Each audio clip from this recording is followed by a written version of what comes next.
पिता और पुत्र और पवित्र आत्मा के नाम पर आमीन। यीशु मसीह में प्यारे भाई और बहनों, आज संत लूकस के सुसमाचार के पहले अध्याय के 39 से लेकर 56 तक के ईश वचन पर हम मनन चिंतन करेंगे।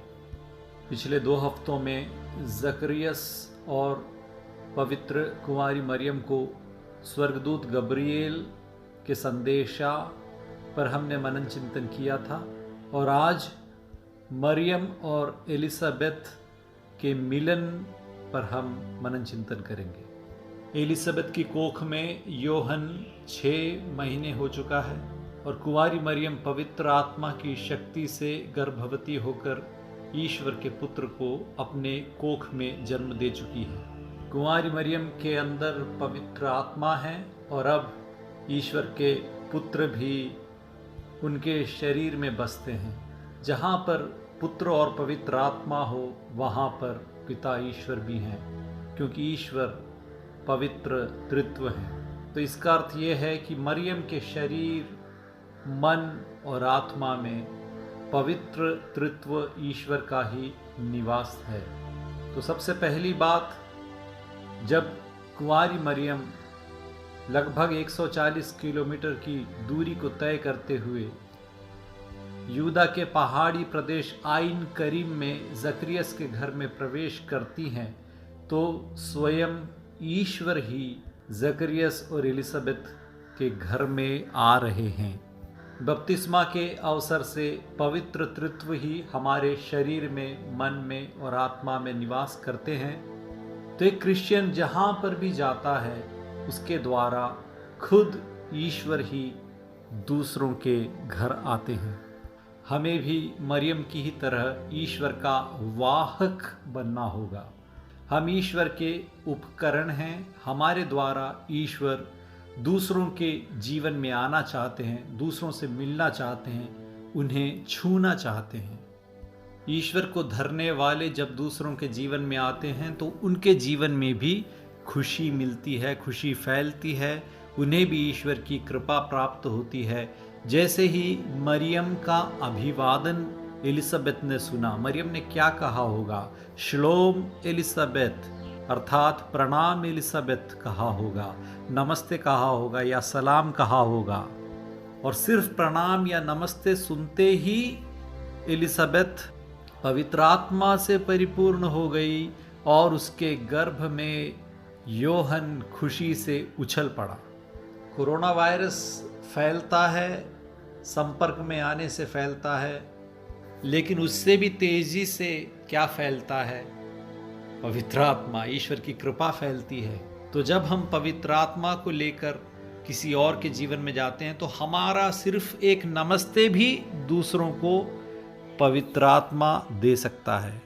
पवित्र आत्मा को धारण करने वाले कोई भी क्रिश्चियन यदि कहीं पर भी जाते हैं, यदि एक दुकान में जाकर कुछ खरीदते हैं तो उनके शब्द को सुनकर दूसरों में कृपा आनी चाहिए। यदि कोई टीचर, यदि कोई अध्यापक अपने स्कूल में पढ़ा रहा है तो वो जो भी पढ़ा रहा है, यदि उसे पढ़ाने के पहले पवित्र आत्मा मुझे शक्ति प्रदान करना, मेरे पढ़ाने के द्वारा दूसरों को, इन विद्यार्थियों में आपकी कृपा फैले, इस प्रार्थना के साथ यदि पढ़ाएगा तो उनके शब्द उन विद्यार्थियों के जीवन में आएंगे, वो अच्छी तरह से पढ़ सकेंगे, उन्हें भी पवित्र आत्मा की कृपा प्राप्त होगी। तो एक अच्छा क्रिश्चियन, सच्चा क्रिश्चियन जो पवित्र आत्मा को लेकर घूमता फिरता है, उसके सिर्फ अभिवादन से ही दूसरों के जीवन में बदलाव आ सकता है। और यहाँ पर दूसरी बात हम देखते हैं कि एलिजाबेथ पवित्र आत्मा से परिपूर्ण होकर क्या कहती है? वो कहती है कि आप नारियों में धन्य है और धन्य है आपके गर्भ का फल। ऐसा एलिजाबेथ ने क्यों कहा? एलिजाबेथ को तो अभी तक कुछ पता ही नहीं कि कुंवारी मरियम के जीवन में क्या हुआ है, कि गब्रिएल का संदेश उसे प्राप्त हुआ। ये बात तो सिर्फ और सिर्फ कुंवारी मरियम को ही मालूम है, किसी और को नहीं मालूम है। उस जमाने में कोई मोबाइल फोन या व्हाट्सएप नहीं था कि मैसेज भेज दिया जाए, लेकिन पवित्र आत्मा के द्वारा एलिजाबेथ को ये ज्ञान प्राप्त हुआ। तो उसके अंदर से पवित्र आत्मा ने खुद बोला, पवित्र आत्मा ने ही ये कहा कि मरियम तू नारियों में धन्य है और धन्य है तेरे गर्भ का फल। क्यों है नारियों में धन्य? इसे समझने के लिए हमें उत्पत्ति ग्रंथ के 3 अध्याय के 15वें वाक्य को पढ़ना होगा।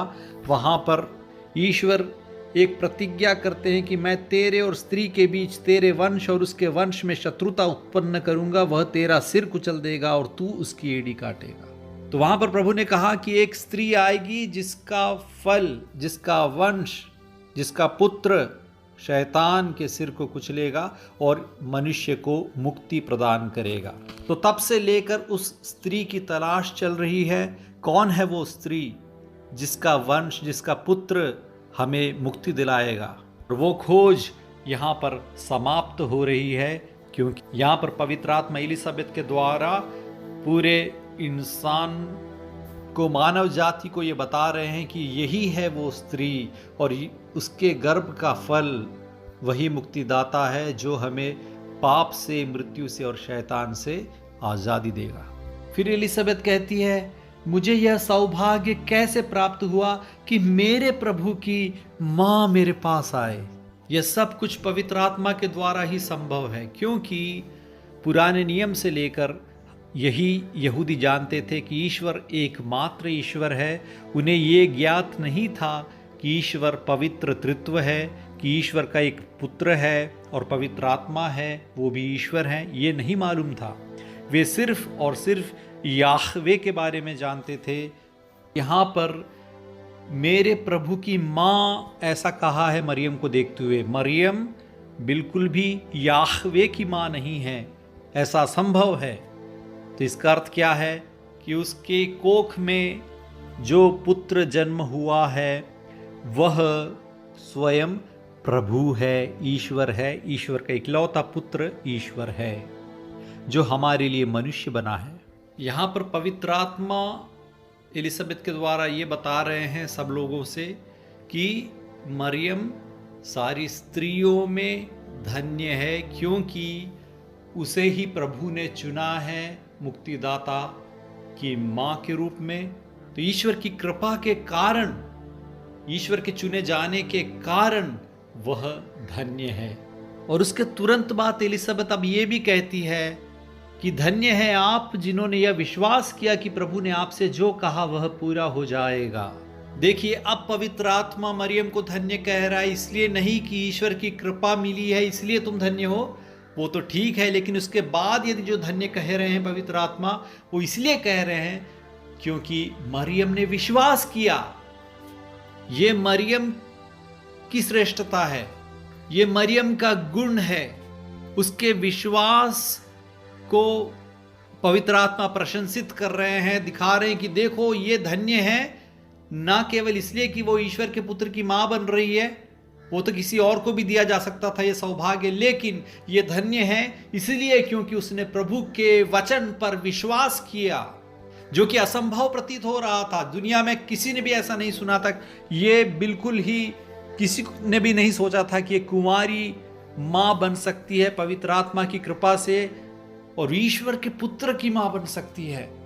समझ नहीं आया, इसके बावजूद उसने ईश्वर के वचन पर, ईश्वर के कथन पर विश्वास किया और अपने आप को पूरी तरह से समर्पित करते हुए उसने ईश्वर की आज्ञा का पालन किया, इसलिए वो धन्य है।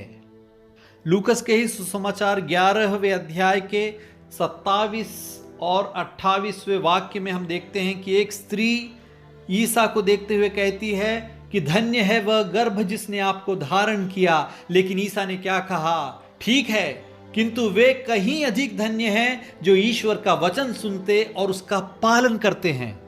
तो ईसा ये बताना चाह रहे हैं कि वे मेरी जननी है, उसने मुझे गर्भ में लिया और मुझे जन्म दिया। ना केवल इसके कारण धन्य है, इससे भी ज्यादा धन्य वो इसलिए है क्योंकि उसने ईश्वर के वचन को सुना और उसका पालन किया, उस पर विश्वास किया। तो ईश्वर अपनी माता की प्रशंसा कर रहे हैं, यहां पर अपमान नहीं कर रहे हैं। वो ये पूरी दुनिया से जता रहे हैं कि उसे धन्य मानो, इसलिए मानो क्योंकि वह ईश्वर के वचन को सुनती थी, उस पर विश्वास करती थी और उसका पालन करती थी। उसके जैसे दुनिया में किसी ने भी आज तक ईश्वर के वचन पर इस प्रकार विश्वास और ईश्वर के वचन का पालन नहीं किया है, इसलिए वो धन्य है और हमेशा दुनिया के अंत तक वह धन्य कहलाई जाएगी। सब लोग उसका स्मरण करेंगे। जब खुद पवित्र आत्मा और खुद ईसा मसीह माता मरियम को धन्य कह रहे हैं, उसकी प्रशंसा कर रहे हैं, उसका आदर कर रहे हैं, तो क्या हम ऐसा ना करें?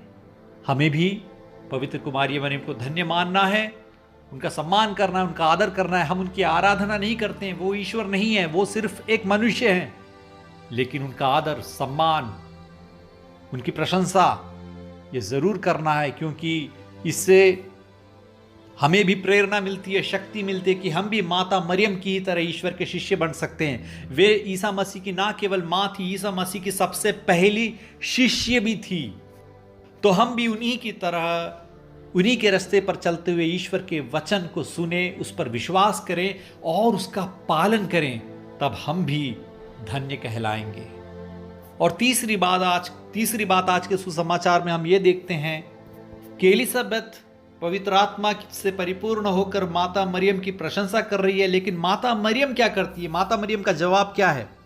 माता मरियम यह सब सुनकर, यह प्रशंसा सुनकर खुशी से फूली नहीं समा रही है, घमंड नहीं कर रही है, अपने आप पर ध्यान नहीं दे रही। वो तुरंत क्या कहती है?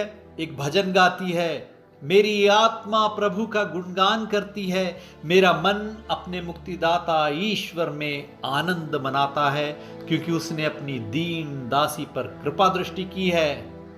एलिजाबेथ, ये सब कुछ मेरे बलबूते नहीं हुआ है, मेरी प्रशंसा मत करो, मुझ पर ध्यान मत दो। मेरी आत्मा प्रभु का गुणगान करती है, प्रभु ने सब कुछ किया है, मेरे मुक्तिदाता ईश्वर ने मुझ दीन दासी पर कृपा दृष्टि की है। मैं तो कुछ भी नहीं हूं, मैं तो एक छोटी सी दासी हूं एलिजाबेथ, मुझ पर प्रभु ने कृपा की है। ये था माता मरियम का मन, ये था माता मरियम का स्वभाव। हमें भी उन्हीं की ही तरह अपने आप को एक दीन दास या दासी मानना है, जिससे प्रभु की कृपा प्राप्त हुई है। प्रभु की कृपा के बिना हम कुछ भी नहीं कर सकते, हमारे बलबूते पर हम कुछ नहीं कर सकते। सब कुछ ईश्वर की कृपा है, ईश्वर की मेहरबानी है, ईश्वर की मेहर है, ईश्वर की करुणा है। तो आए हर घमंड को, हर अहंकार को हम त्यागें और प्रभु के नाम की महिमा गाएं, प्रभु का गुणगान करें। धन्य है मेरी आत्मा जिसने तुझको है पाया, पाकर मिला है जीवन में मुझको शांति का दान। धन्य है मेरी आत्मा